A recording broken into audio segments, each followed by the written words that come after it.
الحمد لله الصلاة والسلام على رسول الله و علی آله و صحبه و من والاه، اما بعد. السلام علیکم و رحمت الله و برکاته. عبدالله دامنی هستم، در راقی شرعی همراه ما باشید. مبحث استعانت از جن مسلمان در معالجه. پنجمین موردی که بیان شد حصول اطمینان از این که جنی که از اون کمک گرفته میشه تغییر نکنه، یعنی این جن عوض نشه، یعنی جایگاه خودش رو به یه جن دیگه نده و اون جن صدا و اون افعال این جن اولی رو تغییر بکنه تا اینکه مشخص نشه برای اون درمانگر که این یه جن دیگه است. پس این درمانگر چطوری متوجه بشه این جن همون جن اولی است؟ از کجا مشخص میشه؟ با توجه به اینکه ما میدونیم جن ها توانایی تغییر شکل دارن، تغییر صدا میتونن بدن و همسر اینها میتونن تغییر بدن به نظر ظاهری خودشون رو. موردی رو یکی از شیوخ ما، یکی از اساتید ما بیان میکنن. یکی از همین افرادی که از جنها کمک میگرفت، این جنهایی که اطرافش بودن ظاهرا مسلمان هم بودن و اون توحید هم به اینها یاد داده بود، گروهی از جنهای کافر و اون ساحرها به اونها حمله میکنن. سپس یه سری جن دیگر رو جایگزین اون جنهای اولی میکنن، اون جنهای کافر، که تقلید میکنه از همون روش اون جنهای اولیه. دروغ هم میگن، به اون کمک هم میکنن ظاهرا در ابتدا. بعد این شخص هم توجه نمیکنه به این مسئله، تا اینکه خیلی اینکه به بیماران از طرف اینها دروغ ها زیاد داره میگه و اینکه خانواده‌اش رو دچار مشکل میکنن. بعد از مدتی وقتی این موارد رو مشاهده میکنه دیگه دست از اون طلب کمک از اینا میکشه. بعد از مدت زمانی یکی از همون جنهای اولیه میاد میگه ما اسیر بودیم، حالا تازه آزاد شدیم، برگشتیم به سمت شما.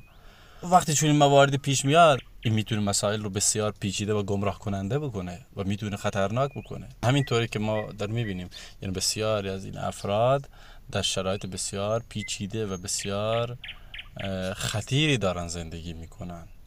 و ششمین موردی که ذکر شد حصول اطمینان از این که از نظر شخصیتی این جن تغییر نکنه و بر بیمار مسلط نشه و یا بر معالج مسلط نشه. همونطور که مشخصه طبیعت جنها با طبیعت انسانها متفاوته. جنها غالبا سریع الغضبن، خیلی سریع عصبانی میشن و تمرد بسیار زیادی دارن، سرکشی زیادی دارن. این عصبانیت میتونه برای معالج خطرساز باشه، خیلی میتونه خطرساز باشه و در میان اونها نوعی تجاوز و بی‌عدالتی وجود داره و به خاطر این ویژگی های طبیعی خلقی کسی نمیتونه تضمین بکنه اون جن بر علیه درمانگر اقدامی انجام نده. به ویژه این که بیشتر کسایی که از این جنها دارن کمک میگیرن کسایی که خادمان سحری رو از جادوگران، مثلا از ساحران یهودی یا مسیحی، یا میبینید جنهای زناکار، فاحش، شیاطین فاحشی هستن که بر خلقیات پلیدی اینا تربیت پیدا کردن، اینها رو جلب میکنن برای استعانت، این از بدن بیمارها، چون این چیز غالبا رخ میده. و به محض اینکه این جن ادعای اسلام میکنه و میگه من میخوام کمک بکنه، اون درمانگرم موافقت میکنه و از اون طرف کمک میخواد. و اما این درمانگر توجه به این نمیکنه حالا اینکه اسلام آورده، شاید ظاهرا اسلام آورده، شاید هم اصلا نه، تازه اسلام آورده، اصلا اسلام رو جز اسم نمیشناسه، بر منهج اسلام این تربیت نشده، شاید هم اصلا مرتد بشه، بعدا از دین برگرده و نتونه اصلا بر اون سختی هایی که در این مسیر هست، در این معرکه که با شیاطین و ساحرها میخواد انجام بده، نتونه بر اون سختی ها صبر و استقامت بکنه.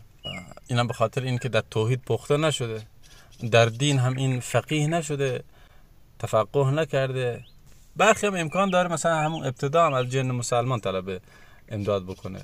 باز هم این سوال مطرحه، چه مقدار از اخلاقیات و اون سرشت اون جن آگاهی داره. برخی از اینا ممکنه به خود درمانگر یا خانواده‌اش حمله بکنن بعد از مدتی و امکان داره به خاطر اون تحسینات ضعیفی که میتونه داشته باشه، یعنی امکان غفلت وجود داره در انسان. به خاطر اون میتونه مسلط بشه بر خود درمانگر. با توجه به این موارد میتونه این موضوع بسیار بسیار پرخطری باشه.